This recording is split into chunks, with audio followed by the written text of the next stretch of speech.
नमस्कार, मैं जनता शिवम गौतम। और जिस तरीके से सुशांत सिंह राजपूत के मामले में ड्रग्स एंगल्स को लेकर बड़े बड़े खुलासे हुए, उसके बाद में मनजिंदर सिंह सिरसा, जो कि अकाली दल के विधायक रह चुके हैं और नेता हैं, उन्होंने एक शिकायत की थी एनसीबी के डायरेक्टर राकेश अस्थाना से। अब उस शिकायत पर बड़ा एक्शन होता हुआ दिखाई दे रहा है। दिल्ली के हेडक्वार्टर ने इस शिकायत को अब एनसीबी मुंबई को ट्रांसफर कर दिया है। इसका सीधा मतलब है कि अब करण जौहर, विक्की कौशल, मलाइका अरोड़ा, दीपिका पादुकोण, रणवीर कपूर और उसके अलावा अर्जुन कपूर या शाहिद कपूर, मीरा राजपूत, इन सभी के खिलाफ जांच शुरू होने वाली है एनसीबी की, जिसका सीधा मतलब है कि करण जौहर को अब एनसीबी कभी भी गिरफ्तार कर सकती है।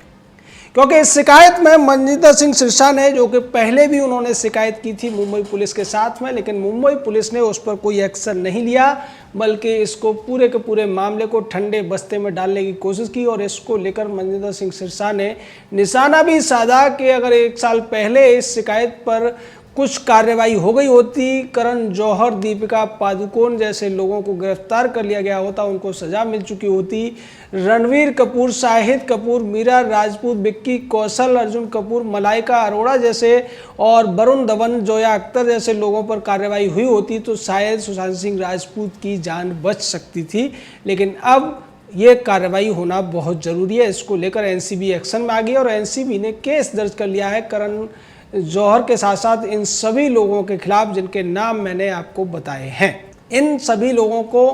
केस दर्ज हो जाने के बाद में मनजिंदर सिंह सिरसा ने एक बड़ा कटाक्ष किया है और ये कहा है कि कॉफ़ी विद करण का प्रोग्राम चलाने वाले करण को अब कॉफ़ी विद एनसीबी पीनी पड़ेगी, जिसके बाद कोक विद एनसीबी में उन्हें सारे राज खोलने पड़ेंगे। निश्चित तौर पर उड़ता बॉलीवुड के नाम से अब जिस तरीके के खुलासे हो रहे हैं, उससे पहले भी तमाम खुलासे हो चुके हैं और बॉलीवुड के बड़े बड़े नाम इन सभी ड्रग्स का इस्तेमाल करते हुए पाए गए हैं और उसके लिए वो देश विदेश में कई बार गिरफ्तार भी हो चुके हैं। जो लोग इसको लेकर गिरफ्तार हुए हैं उनमें संजय दत्त से लेकर शाहरुख खान की पत्नी गौरी खान का भी नाम शामिल है। इसके अलावा ममता कुलकर्णी का नाम शामिल है इसमें, और दूसरे विजय राज जैसे लोग भी हैं। तमाम ऐसे एक्टर्स हैं जो बड़े बड़े नाम कहे जाते हैं, लेकिन ये नशे को लेकर विदेशों में गिरफ्तार हो चुके हैं। ये बहुत बड़ी बात है और इनके ऊपर तमाम आरोप लग चुके हैं। इसमें मनीषा कोइराला का भी नाम आता है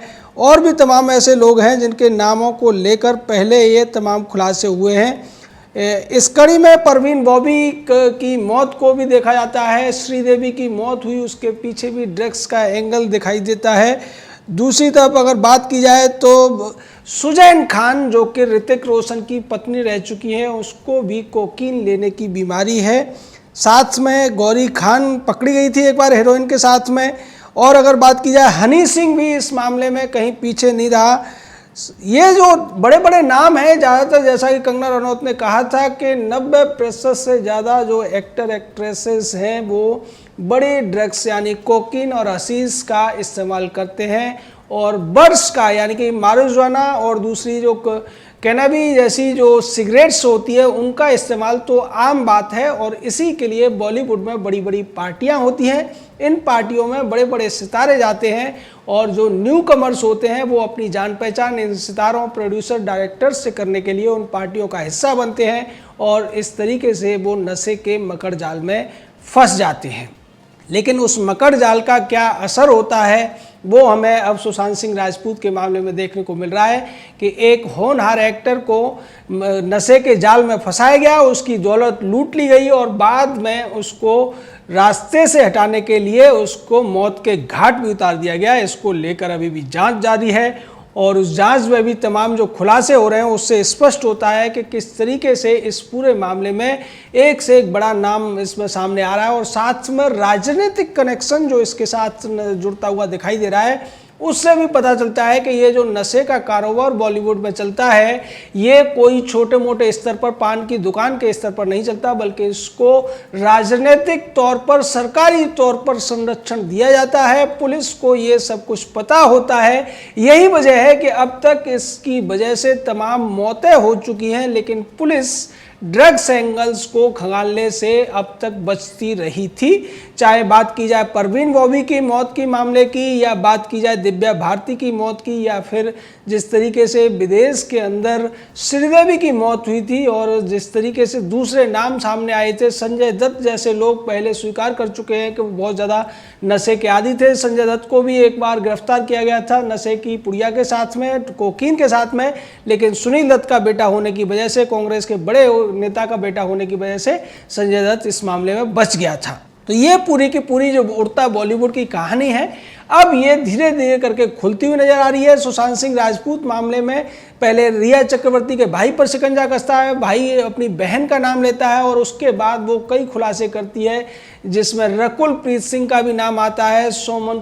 खंबाटा का भी नाम आता है, और नया नाम एक और एक्ट्रेस का जुड़ रहा है, वो है श्रद्धा कपूर। शक्ति कपूर की बेटी श्रद्धा कपूर का भी नाम इसमें जुड़ता हुआ दिखाई दे रहा है, लेकिन ज़्यादातर चैनल और ज़्यादातर अखबार उसके नाम को थोड़ा सा बचते हुए ले रहे हैं, क्योंकि अभी वो इस पर पक्के नहीं हैं। लेकिन दूसरी तरफ बात की जाए सुजैन खान को लेकर, तो संजय खान ने ही कहा था कि मेरी बेटी को भी कोकीन लेने की आदत थी, इनडायरेक्टली उसने बताया था। उसके अलावा जितनी भी दूसरी एक्ट्रेस हैं, चाहे पूजा भट्ट हो, आलिया भट्ट हो, ये सभी भी कहीं ना कहीं नशे की लत से ग्रस्त हैं। करीना कपूर हो या करिश्मा कपूर, ये सब की सब जो हैं वो नशे की लत में ग्रस्त हैं। और जैसा कि गौरी खान का नाम सामने आने से आप समझ गए होंगे कि शाहरुख खान से लेकर आमिर खान तक, सलमान खान से लेकर फरदीन खान तक नशे की गिरफ्त में कितने ज़्यादा जकड़े हुए हैं। और इसी को लेकर जो ये पार्टियां करते हैं, जिसको लेकर भी कंगना रनौत ने कहा था कि जो एक्टर्स हैं उनकी पत्नियों की जो पार्टी होती है उसमें ज़्यादातर पार्टियों में नशा ही इस्तेमाल होता है। और इन पार्टियों के बारे में ये मशहूर है कि इनके अंदर हर तरीके के नशे की चीज़ें मिल जाती हैं, तमाम जगह पर दवाइयाँ बिखरी होती हैं, ड्रग्स बिखरे होते हैं, जिनमें कोकीन आपको मिलेगा, हशीश से लेकर हेरोइन तक उसमें मिल जाएगी, ब्राउन शुगर मिल जाएगा। जो नशे की प्रतिबंधित चीज़ें हैं वो इन पार्टियों में इस्तेमाल होती हैं, और इन पार्टियों की जो जानकारी है वो मुंबई पुलिस के पास नहीं होती। ये कहना एक बहुत बड़ा मजाक होगा, क्योंकि इसमें ज़्यादातर जो तथाकथित सितारे जाते हैं या ये नटियाँ जाते हैं, उनकी सुरक्षा में पुलिस लगी होती है। इसका मतलब ये है कि ये पार्टी कहाँ पर चल रही है, उसका आयोजक कौन है, उसमें कौन कौन लोग शामिल हैं, इसकी पूरी लिस्ट जो स्थानीय तौर पर उस इलाके का डीसीपी होता है, मुंबई का कमिश्नर होता है, उसको हर रोज़ होती है। उसके बावजूद कभी भी ऐसी पार्टियों पर छापेमारी नहीं की जाती है, कभी भी ऐसी पार्टियों में जाकर पुलिस इन प्रतिबंधित ड्रग्स के इस्तेमाल को रोकने की कोशिश नहीं करती है, जिसकी वजह से मुंबई में नशे का ये काला कारोबार बहुत ज़्यादा तेज़ी से फल फूल रहा है। कुछ लोग कहते हैं कि ऐसा पहले नहीं था, लेकिन जैसा कि मैंने आपको बताया, संजय दत्त को जब पकड़ा गया था कोकीन के साथ में, तो ये 1982 का मामला था। और वहीं दूसरी तरफ अगर बात की जाए तो और भी उसके बाद तमाम मामले सामने आते रहे, मनीषा कोइराला से लेकर, जैसा गौरी खान का नाम मैंने लिया, या अब जो नए नए नाम सामने आ रहे हैं, ये बहुत पुराना चलन है। पहले शराब पी जाती थी, गांजा पिया जाता था, अफीम ली जाती थी, उसके अलावा चरस का भी खूब इस्तेमाल होता था। ये सारी चीज़ें बहुत ज़्यादा अंदर तक घुसी हुई हैं बॉलीवुड के अंदर, लेकिन अब एनसीबी की जो जांच का दायरा धीरे धीरे बढ़ता हुआ दिखाई दे रहा है, उसमें स्पष्ट है कि ये सारे के सारे नशेड़ी, गंजेड़ी और अफीमची अब जेल जाने वाले हैं। कॉफ़ी विद करण का जो शो चलाने वाला करण जौहर था, अब उसको एनसीबी के साथ जब कोक पीनी पड़ेगी, तब निश्चित तौर पर वो बताएगा कि किस तरीके से वो ये नशीली पार्टियां दिया करता था, और इन पार्टियों में जो ड्रग्स थी वो कहाँ से मंगाया करता था, उसके पेडलर्स कौन थे, उसके सप्लायर्स कौन थे, और जो लोग इसमें शामिल होते थे क्या उनसे कंट्रीब्यूशन लिया जाता था, या ये पार्टियां कर्टसी बेसिस पे हुआ करती थी, यानी कि जो आयोजक होता है वही इसका खर्चा उठाया करता था। निश्चित तौर पर एक बार ये सारी चीज़ें खुल जाने के बाद में बड़े बड़े नामों के जो लोग दीवाने हैं, जो लोग उनके अनुयायी बने फिरते हैं, उनके फैन बने फिरते हैं, वो उनसे नफरत करने लगेंगे, उनके सामने उनका घिनौना चेहरा सामने आ जाएगा, और उसके बाद उन्हें पता चलेगा इस माया नगरी की असली सच्चाई क्या है, इस माया नगरी का काला सच क्या है और उस काले सच की वजह से कितने लोगों को अपनी जानें गंवानी पड़ी हैं, कितने लोगों के घर लुटे हैं, और उसके बावजूद मुंबई पुलिस उस पर जिस तरीके से पर्दा डालती है, उस पर्दे का भी राज क्या है, क्या वजह है कि मुंबई पुलिस इतना सब कुछ जानते हुए भी इन नशेड़ियों के खिलाफ कार्रवाई नहीं करती है, उन नशे के कारोबारियों के खिलाफ कार्रवाई नहीं करती है, और उन कारोबारियों और नशेड़ियों के बीच में जो सप्लायर्स हैं, जो छुटवइये हैं, उनके खिलाफ भी मुंबई पुलिस किसी तरीके की कार्रवाई नहीं करती है। लेकिन एनसीबी यानी कि नारकोटिक्स कंट्रोल ब्यूरो अब इस पूरे मामले में जिस तरीके से सक्रिय होती हुई दिखाई दे रही है, उससे ऐसा लगता है कि आने वाले दिनों में बॉलीवुड का जो उड़ता बॉलीवुड वाला एक जो फेज है वो खत्म होने वाला है, और शायद बॉलीवुड में वही लोग काम कर पाएंगे जो नशे के आदी नहीं है, नशे के कारोबारी नहीं है, जो नशेड़ी हैं उन्हें बख्शा नहीं जाएगा, उनका जो ठिकाना है अब जेल होने वाला है। जय हिंद, जय भारत।